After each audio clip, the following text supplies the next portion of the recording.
place that I would like you to go right now is that I'd like you to type in www.amityville.ws.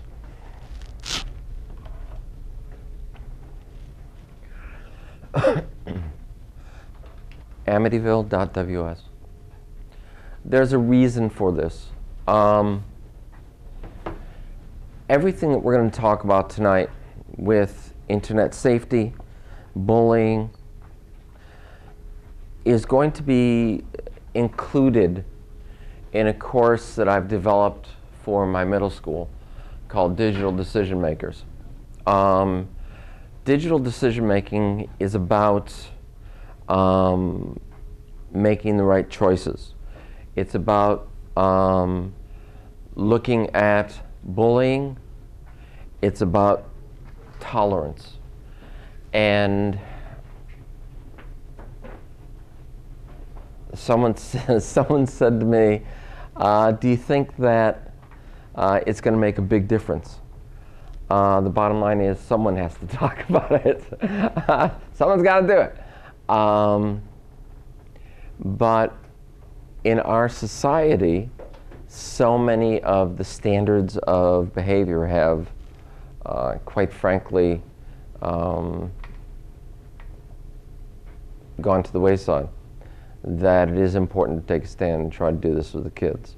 Now, what I'd like you to do, when you're at the website, on the top right-hand side, you're going to see a topic menu.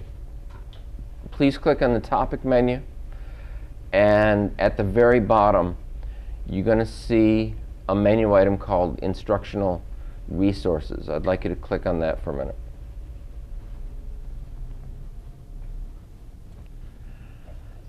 The reason I'm having you click on that is this, is that there's a reason why we're doing this.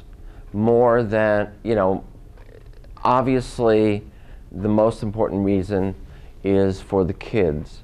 But the reality is also that we have specific requirements by the state of New York in respect to looking at issues of internet safety, as well as issues of bullying and really tolerance.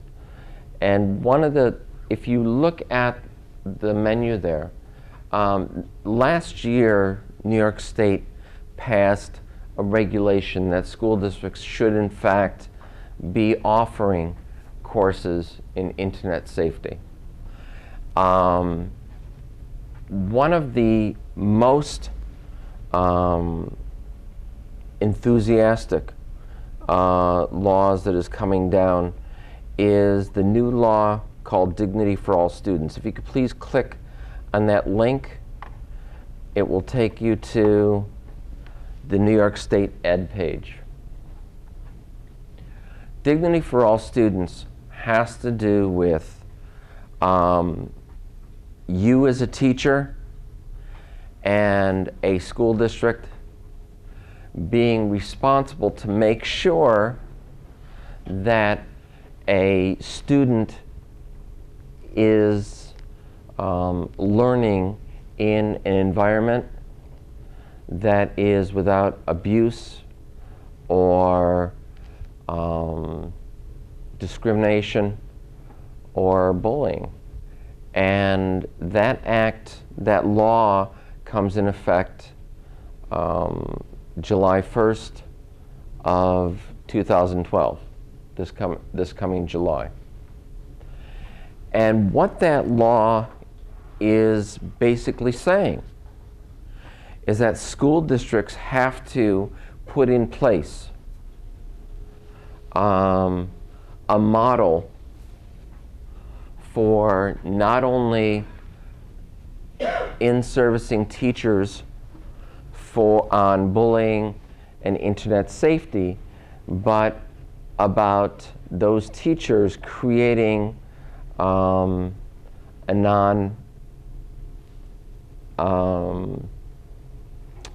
non-bullying situation or a non-hostile situation depending on whatever the child's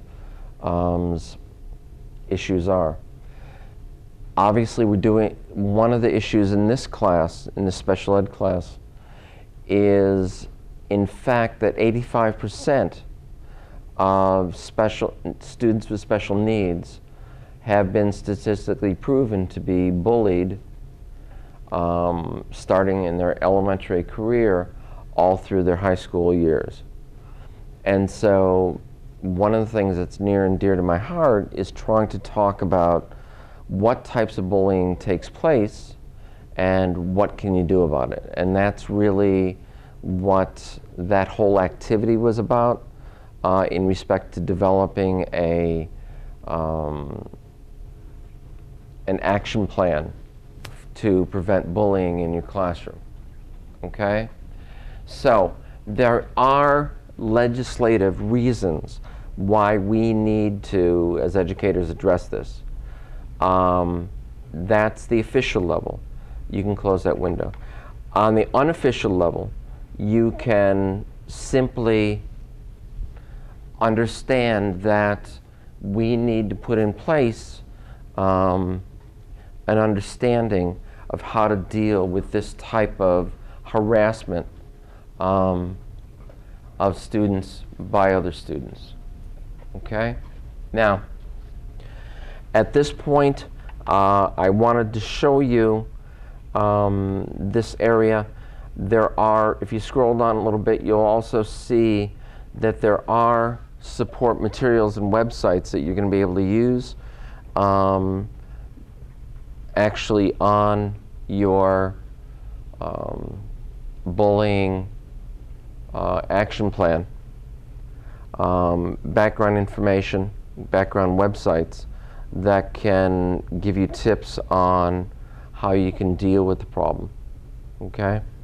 Now, at this point, please, up on the header of that web page, there's a close button. Please click on the close button, and it should take you back to Digital Decision Maker. The reason that I take you to the Digital Decision Maker website is because many of the topics that we need to talk about are contained in the structure of this website.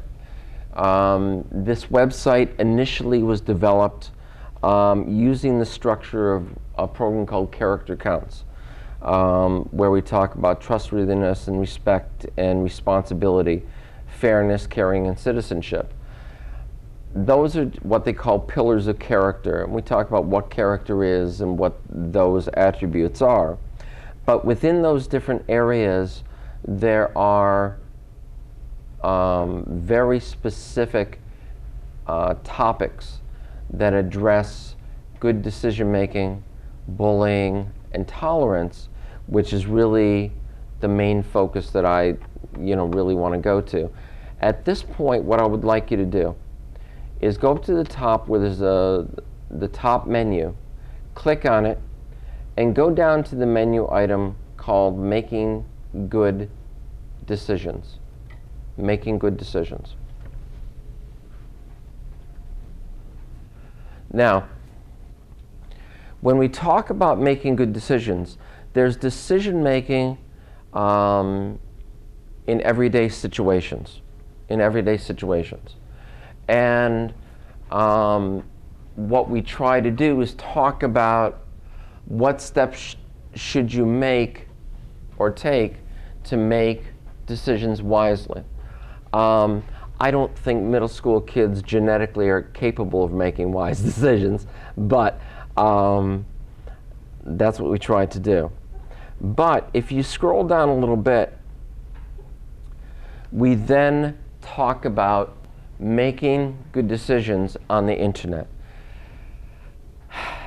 There is such a wide range of detrimental things that can happen to a child if in fact they do make bad decisions on the internet.